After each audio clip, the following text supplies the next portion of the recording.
Hello and welcome to Red's Business and Technology Podcast. I'm your host, Jackson Barnes. And I'm your co-host, Brad Ferris. Today we're sitting down with our first ever returning guest, Nicol from Epic Assist. We're going to be covering off what's been happening in the last 6 months, non-for-profit compliance, cybersecurity, managing internal IT team, and just a whole bunch around business technology and cyber. Isaac, first returning guest, thanks for coming and joining us. Hey, thanks for having me again. I thought I messed up the first time because it took so long for you guys to call me back. So thank you. No, I think this is the second most viewed episode, but first on audio only. So definitely looking forward to doing a part 2 with you. So mate, what's been happening over the last 6 months in IT and cyber in Southeast Queensland? Well, I think when you talk about IT, we don't have Southeast Queensland. We have the world. It's all global, man. Information security is global. Impacts one area, one part of the world, impacts every side of the world. So, well, apart from the good news, we're at ChatGPT 4 out now. You loving it? It's pretty cool. It's pretty cool. Look, my background, I was born and raised in Sierra Leone, and I said I'll just test this thing. So I typed in writing a 500-word essay about Sierra Leone, and in under a minute, came up with all this stuff, man. It wrote something better than anyone I ever know. It learned me something new. I mean, I learned new things from that. So It's incredible. It's incredible if used properly. I know a friend of mine who built a website just mocking about, got all the codes for a website, just for fun. But yeah, it's good. But in my space and where we work, we look at ChatGPT as something you could use for policies and process and procedures. So we're trying to see how we can use that. So what I mean by that is have team members search. For instance, I'll say you want to know what the policies for when you travel, how much money you can spend. You forgot, and you use ChatGPT in our area, and then you just say, what's the policy for travel? And it pops up and it tells you exactly what it is, what our policy line is. You're like, okay, I'm only entitled to $2 every day.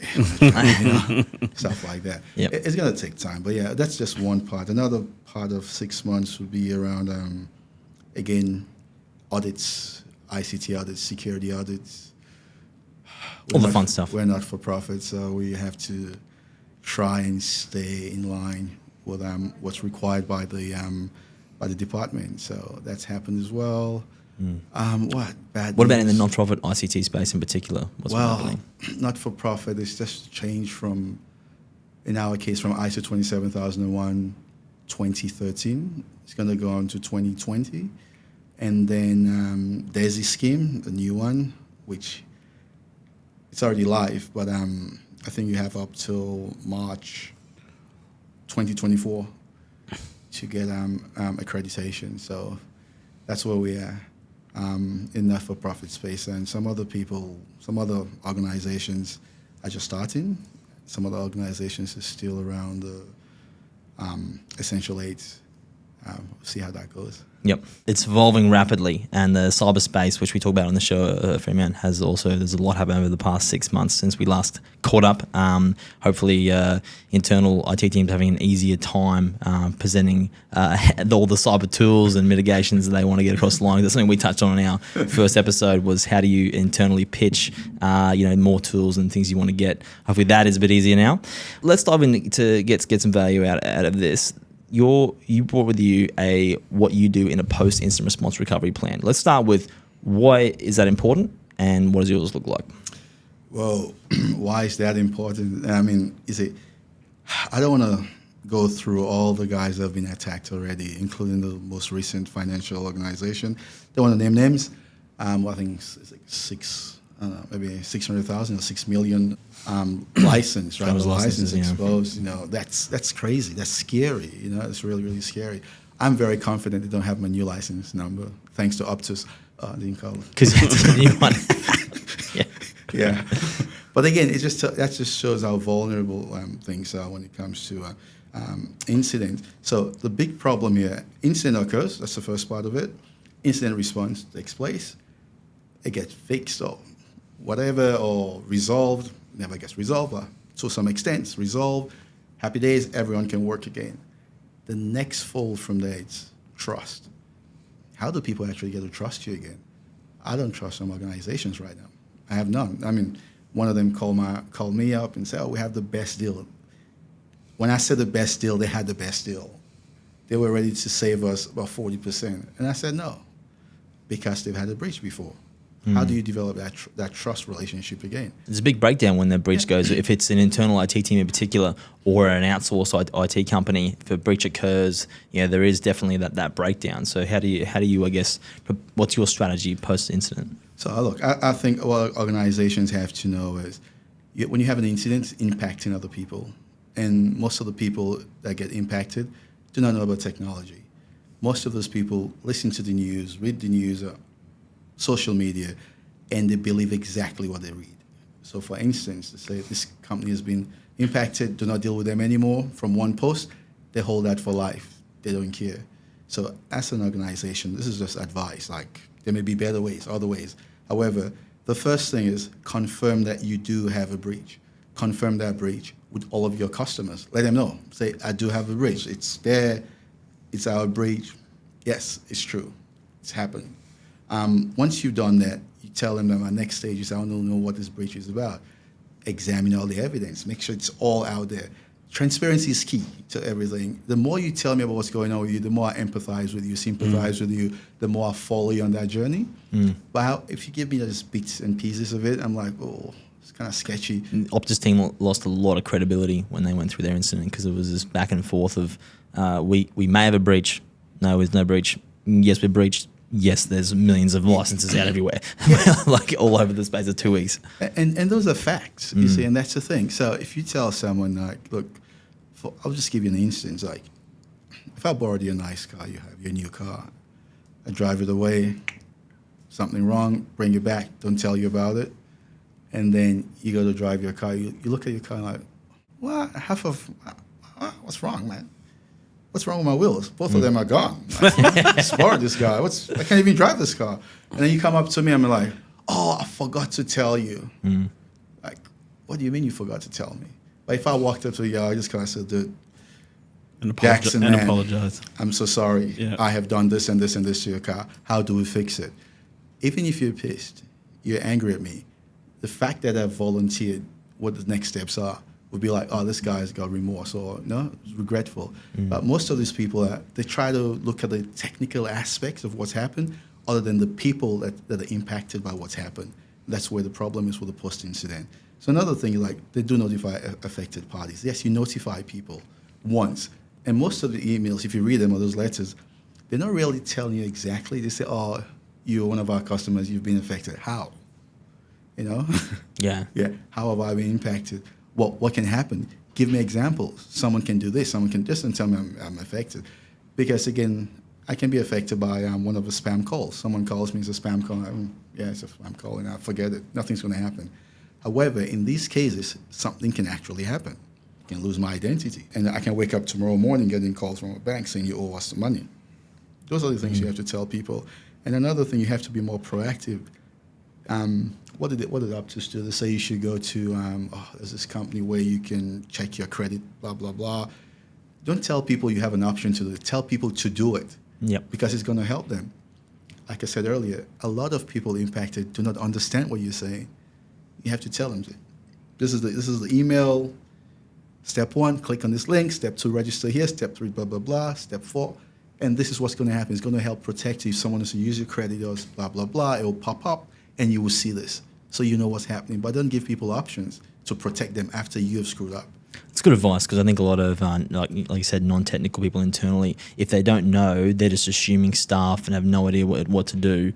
So that's definitely good advice to notify people of exactly what happened. Is there anything else you cover off? Yeah, the last thing is prevent future breaches. Now, this is a big area. It's really, really big. It's a big area because no ICT professional or security professional should work into a job guaranteeing there will be no breaches. Yeah, definitely not. You can never do that.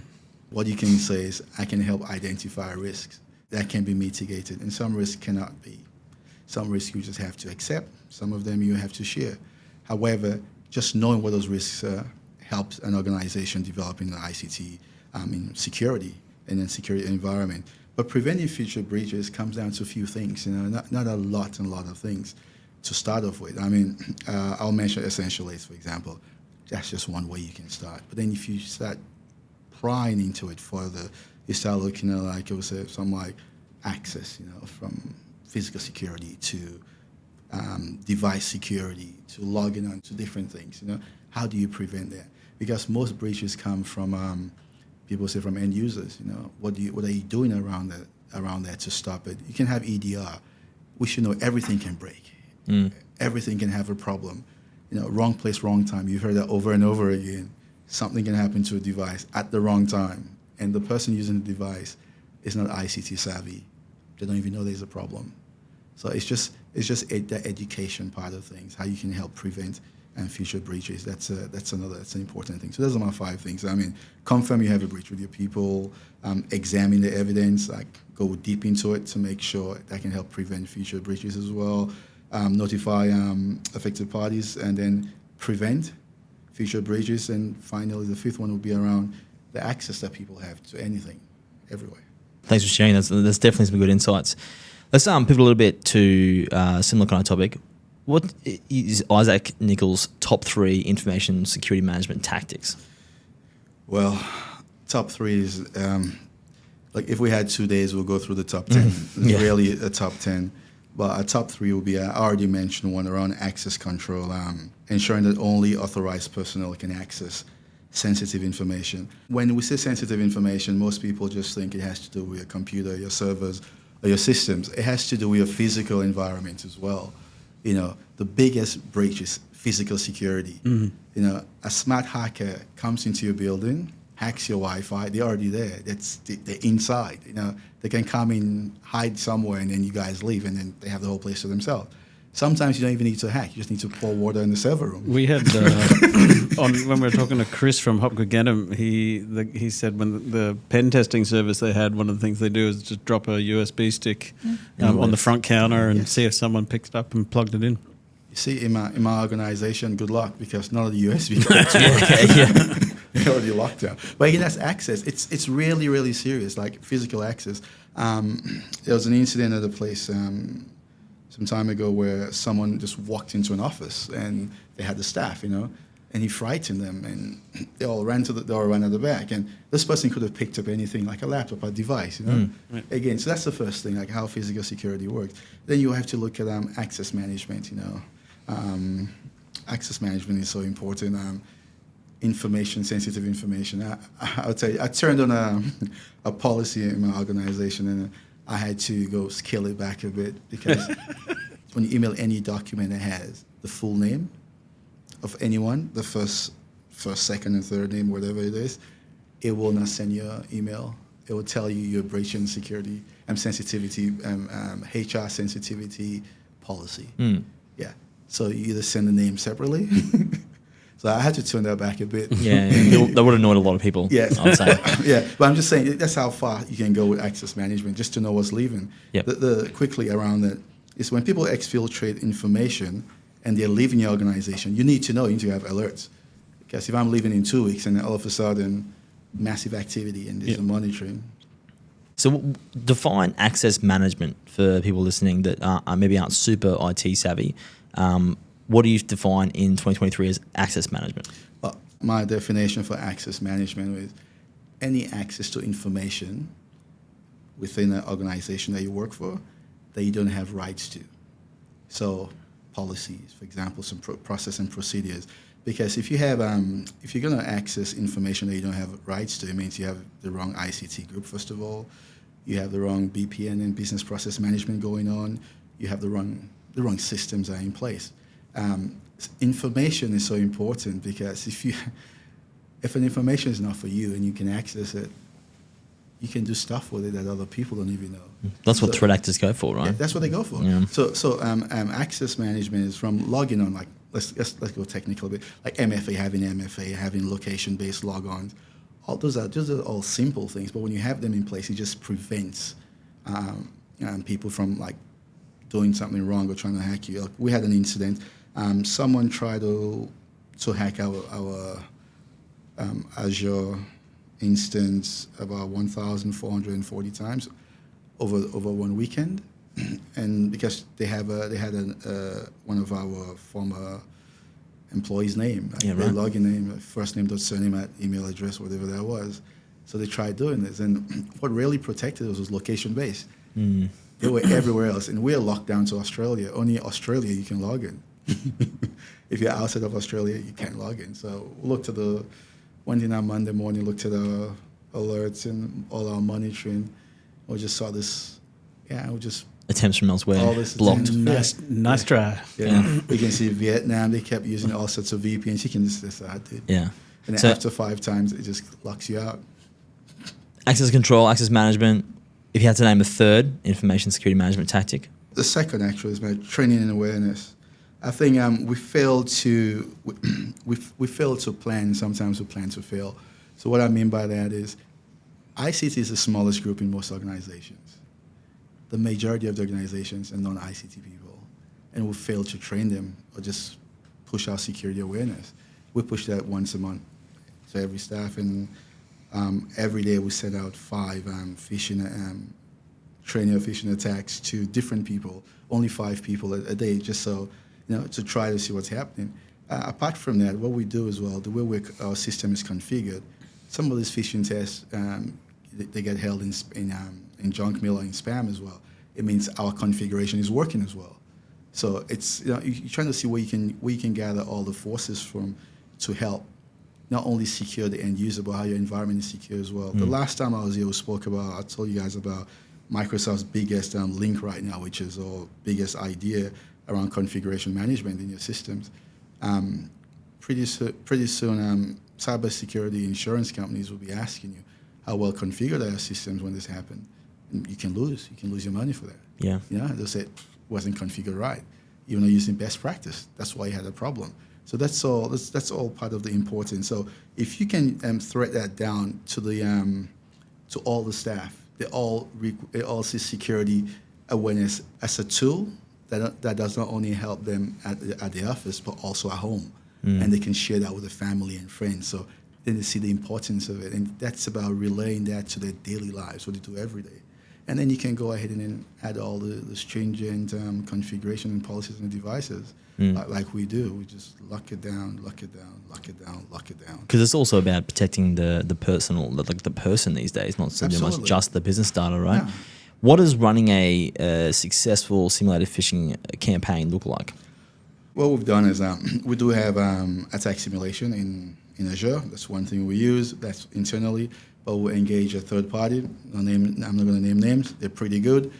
Their phishing strategy it's amazing because it's all Australia based. All supported by the Australian government and then all the regulations. So everything we do in Australia is all about Australia. Most of the phishing campaigns come from the States. It's all American based. So we have these guys that are built in Australia right here, pretty good. And yeah, so we use their phishing campaigns. And with their system as well, it allows us to share security campaigns and security awareness training with our family members, up to 5 for everyone. Okay. Yeah, right. So you mentioned before you send out 5 per day. Yeah. And just for context, how many users in the organisation? We have about 155, 160 users. So it just goes to 5 people. So every day it'll choose 5 random people at a time. Yes. The reason for that is like when you push out attack simulation through Azure, like you say, basic config, it'll push out over a week. Yep. So if someone sees an email, it's have you received similar email? Yeah, they turn around. They turn around, so it becomes easy. So everyone's getting one kind of roughly once a month? Once a month, basically, yeah. Cool. Once a month, all throughout the year. And then once a month, everyone has security training, mandatory. And how are you finding, you've been running that for a while. Yeah. And have you gone from a place that maybe some people were clicking to now you're getting pretty good success rates in our own identification? What's that journey look like? It looks very good, actually, to be honest. You'll be shocked in my organization that people love security. Yeah. How do you get that? Yeah, we should unpack that one. Yeah. How do you get that positive cybersecurity culture? Well, I'll tell you how it started. It started first with the sort of campaigns that I ran when I started at Epic. I found all these funny campaigns on YouTube, basically, and just put them in a list and then send them out. And people were laughing. It was so funny. Give us an example. Look, they had one about from another organization. It had one about how not to save passwords. And he had this guy in a meeting in a room with all these guys around, and he said, and someone was talking to somebody. He said, "Look, dude, why not just make your password dog2345? That's easy, man." And then everyone heard it. And then it's like, and someone in the cybersecurity guy was like, "You cannot do that." He's like, "Just do it, bro. People will know. In fact, put down the sticky notes." On your monitor. Yeah. Awesome. Yeah. Just those funny things, and people gravitated to that. People enjoyed the humor, but then they were learning as well. And another thing, those videos were like maximum 2.5 minutes long. Yep. So not boring. Yep. So that's how we started. So people enjoyed the videos. That's how they're asking for more videos. So that's how people are getting into it, because they're learning as they go. So that's how we started. So I know, I think you mentioned you're using a third-party provider, but just thinking based on what you said at the beginning around ChatGPT, I mean, have you asked ChatGPT to write you a phishing email just for fun and see what it comes up with? No, not yet. That's a different place to go for now. But yeah, we've not asked them yet. I've not asked them AIs to do it. No. So one thing I wanted to check in with 6 months ago compared to now, the non-for-profit management teams and Epic's management team, are they more cyber conscious because of all the recent breaches that have happened? Because a lot's happened since you went, right? We had all the big names that got breached and like universities and everyone, almost like there's been a ridiculous amount. What change that had for you responsible for technology and cyber? I'll be very honest with you. I've never ever worked with an executive leadership team like this. I can tell the CEO literally that we're going to stop this stuff you're currently doing because it's a risk to the organization. And he'll just say, yes, okay, do it. Like, get it done. So the support is like, it's unbelievable. I mean, I've worked other places, man, where you literally almost have to take off your shirt and argue. Like, beg, hands and knees, beg. Not this organization, you don't. Yeah, you as long as you can articulate what's going to, what risk you're trying to prevent, what's going to happen, what will be the impact, the effect to the organization, reputational damage, lack of income, loss of income, etc., etc. Then we have to go that far, because we go by the book, standardization. We go to ISO 27001, DESI, so we have standards we have to follow as well. So why is it your organization's management team are so cyber conscious and aware? How did you gain that credibility so quick to be able to, I guess, get across the line any cyber risk mitigation strategy or initiative you want to put in place? How did you do that? Well, I won't say me alone. It's a whole team, because we have different people and we all work together. It's an entire team, including the leadership team. Worked previous places where the leadership team discouraged spending money when it comes to ICT. That's every organization, to be honest with you. Yeah, I know. they all say spending money. Like, talking about organizations, there's a statistics that says that 56% of C-level staff were asked, why don't you have a CISO at your level? They're like, we don't need CISOs here. And they say, well, when you have a security breach, who do you blame? They say, well, I'll blame the CISO. You don't want a CISO to be at an executive level. When you have a security breach, you blame the CISO. So that's the kind of mentality that's out there when it comes to security, because people see security as an insurance. It may or may not happen. The difference with like car insurance, for example, car gets written off, yada yada. If you're safe, it's all good. You move on. With cybersecurity, though, I don't have to elaborate. We've seen what happened to the other guys. Yeah. So that's the ideology that people have, that it may or may not happen. It's not a big deal. Why spend money on cybersecurity? Yeah, like we were talking before the show about some of the things that we've been seeing out in the market, if you like, and I've really changed my tune to it's not a question of if, it's a question of when, and if you don't have the right safeguards, controls, process in place at this stage in 2023, good luck to you, kind of thing, because it's going to happen, because they're always knocking, they're always looking to get in. What advice would you have for an internal IT manager or CIO who is responsible for cyber still? What advice would you give them to creating that kind of cyber culture, which you're doing a great, amazing job of, and then going to management teams and then pitching things they need, for example? What advice would you give them? Well, I think some CIOs will not like me right now, but I really believe that a security team should stand separately, or you call them a risk team, ICT risk team. They should stand outside of ICT and look in, because if you have a CIO and you report to the CIO, and infrastructure reports to the CIO, and something is going wrong, they'll be like, "Can we just be a team and work this out?" You need someone to actually fact check you guys. Someone that will come in and say, "That's the risk. It has to be done. We have 1,000 CVEs. Why is that popping up? Why hasn't nothing been done? Why are we seeing all these alerts? Why are we seeing all these problems?" You need someone to do it. So I think security should sit outside. It should be people with ICT knowledge. Like, they should have ICT knowledge. Don't get me wrong. But outside of the CIO, they should be able to report to maybe the CEO as well, or have a dotted line, whichever. Because if the CIO is not doing stuff, and which I don't, the CIO is all about strategy. They're looking at how stuff works. General technology, business continuity, business, all of that. That's what they look at. The risk guy, the ICT risk guy, which is a security guy, they look after threats. Yeah.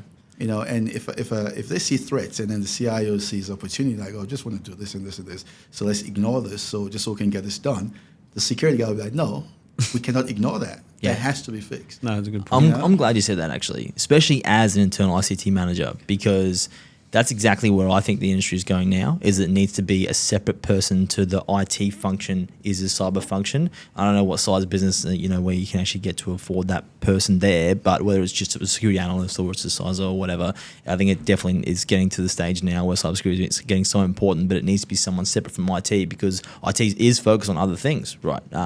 It's hard to take risks seriously as an ICT manager versus being a director or a CFO who just talk risk day in, day out. So I'm glad you said that. Let's pivot a little bit. You mentioned before the DESI scheme and like compliance around for non-for-profits increasing significantly. Do you want to explain what the DESI scheme is, who it applies to?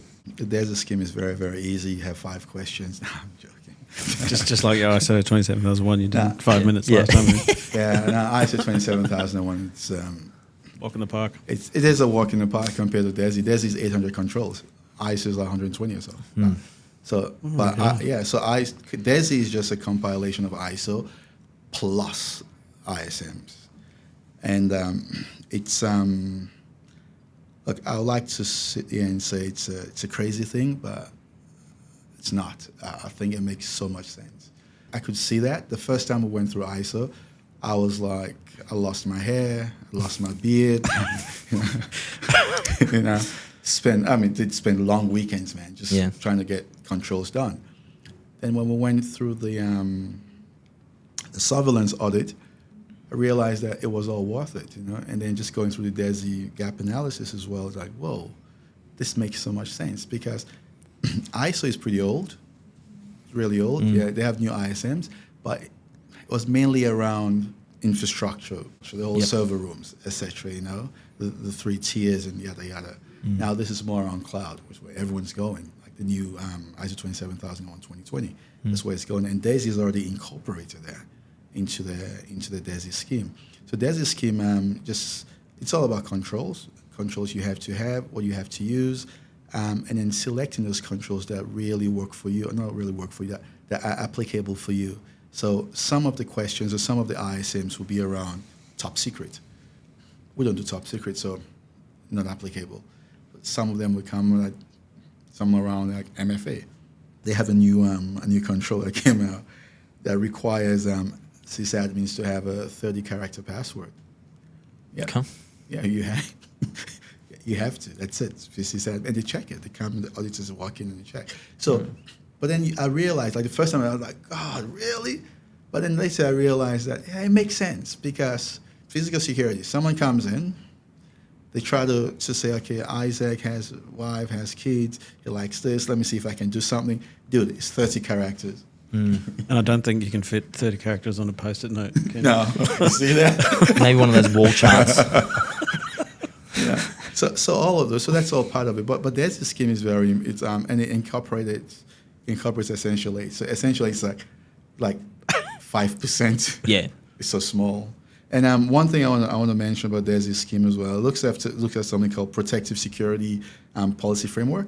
There's 16 of them, 4 headings: governance, information, personal, and physical, all the security. So those are the things. There's 16 areas you have to go across. So it includes HR, includes some parts of marketing. It touches everything.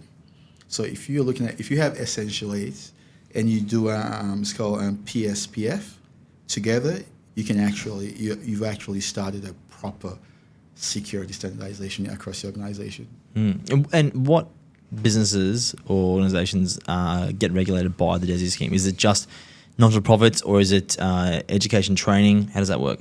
Well, not-for-profits like ours. We do education, DES, and we do DES, Disability Employment Services. So we're part of that. We have to. Some other big organizations as well. A few do not. I don't know what the scope is. However, I'm afraid most organizations will be called in to get it done the way they're going, because it's going to be attached to funding and contracts. So, and there's a lot of movement in that space around the Australian government want to be the most cybersecurity cybersecure country by 2030. So we'll see what happens with that. Let's pivot a little bit to general running an IT team. So you run an IT team successfully at Epic Assist and have in previous roles. First 90 days in charge of a business's technology and cyber strategy. What do you do? I sleep. Yeah, right. Now, I think the first thing is discovery. Just know what's happening, what people have, the assets analysis. That's the first thing, just to know what's happening. You can take you up to a month just doing that, because you just don't want to come up with a strategy. What things you look at? Also, I look at, for example, end users. I'm particular about end users, how end users work. It's the job they do. I look at something called clear desk policy. Do they leave documents around? Do they leave their laptops on the benches? Do they leave screens open? That's the first thing I look at, because that's where the vulnerability starts when someone walks into an organization. They stand behind someone, and they look in, and you can read everything on your screen. I look at all those. They look trivial, but they're very important. That's where security starts. If a person is wise enough to lock their computer every time they walk away, they already know what cybersecurity is. They know the importance. That's the first thing I look at. Next thing I look at is what we have in play, like be it software, policies, all of that. And then I start looking for duplicates. What's the duplicates we have? So do we have an application that one person has to use because they like it, and then we have another application that 20 other people use, but they do almost the same thing? I start looking at all of that. Start looking at shadow IT. Where did that come from? Why was it bought? That sort of thing. Start investigating that, this thing. And then look at the tools. So tools like service desk tool. What sort of tools do we use? Are they fit for purpose? So I collate all of that. So normally what I do, I have a strategy sheet. It's just one pager. It's got the tools that are in use. It's got a header, so like security, infrastructure, software, etc. All the description of what's in use, and then look for the duplicates. The next phase, like what are these tools? What do they do? What do they really impact? What groups use them? What areas use them? And then what can this be substituted with? Do we already have some that can do that? And then once I have that whole list, then I try to know what the organization wants. Because if you don't know what the organization wants or needs, you're not doing anything for starters. So what does the organization want? And at the end of the day, it's what you're going to work towards. So this is not about money. It's not about how much you spend or how rich you are. It's more about the objectives for the organization. What's important to them? What's important now? What's important to the organization? So those are the areas I look at. And from all that conversation, I can come forward and say, hey guys, these are my recommendations. I believe for us to start, let's just do a baseline, cybersecurity baseline. Call somebody in. They do everything. They come up with recommendations. Have a pen test done. Come in. So we start picking it out, and then get a specialist in, go through our environment as well. Say, hey, do an analysis, because I don't want to be the person or my team to be the group of people who come and make recommendations. No, we want people who are experts in that area to tell us how to start and where to start. Then we have a list of things we can do improve. So that's my first 30 days. That's good advice, actually. Yeah, very good advice. There's hopefully some good takeaways for people new into like that IT manager space around what to do or changing organisations soon. I think definitely what you said at the end there, getting a third-party review, like a second set of eyes and stuff, is getting more and more and more important as IT gets so broad now and cyber's in the mix as well, and digital and so on. It's very hard to be across everything, and getting that third-party justification, I've noticed recently, really helps internal IT teams get that. It's not just us recommending stuff here. You've got a third-party review, there's a framework, and then it really helps your case pitching forward internally for whatever you want to do. Other thing about managing internal IT team, which you've done successfully over your career, how do you get the most out of internal IT team? Trust. You have to trust your team, man. You have to trust your team. You have to trust that they know what they're doing. You have to know how to they have what's called the 3Ds. Like 3Ds, you have to be able to delete stuff you don't want. You have to be able to what's it called? You have to delegate as well. And then you just have to deny some people what they want. Yeah, some people want everything. You say no. Saying no is not a bad thing. So in my group, I mean, I have so much trust in my team. Like, I give you an example. I told one of my team members today, I said, we're moving everything to cloud. We're almost there. So one thing we've not thought about properly, how do we get Unify into cloud and manage everything in cloud? Because they have a research, do something, let me know. Kid you not, 30 minutes later, it's at my door. Isaac, do you want to have a look? Came out and said, it'll cost us this amount, it'll do this amount, we can run a trial, blah, blah, blah. Easier, just trust him. I knew exactly what we were supposed to do. His senior knew what to do, but that's what we do. We try to hand it over like someone else should do something. One of my team members as well, he's a part of a big project. He's representing ICT. You have to trust people. The more you trust people, the more they believe in the objective of an ICT team. So sometimes people will come in and you have all this expectation of what their skill set is. Sometimes you have to teach people those skill sets. You have to nurture them into the right path. And when people feel that you're there for them, they'll do everything for the organization. And there's a saying, they say people don't leave organizations, they leave managers. It's true. Become a leader. When you lead, it's hard for people to leave. Good insights. Yeah, good insights. Brad, any questions you had for Isaac before we wrap up? No, it was good. It's good having you back again, mate. Appreciate you coming in for almost kind of half year kind of anniversary on the podcast. So good, always good to chat. Thanks, Isaac. Really appreciate it. There's been some good insights you've shared on managing IT team, what's happening in non-for-profit space, IT space, cybersecurity space. So really appreciate it. And we'll 6 months more, we'll do another episode and see how we go. Thank you, guys. This is good. This is always fun. Thanks, Isaac.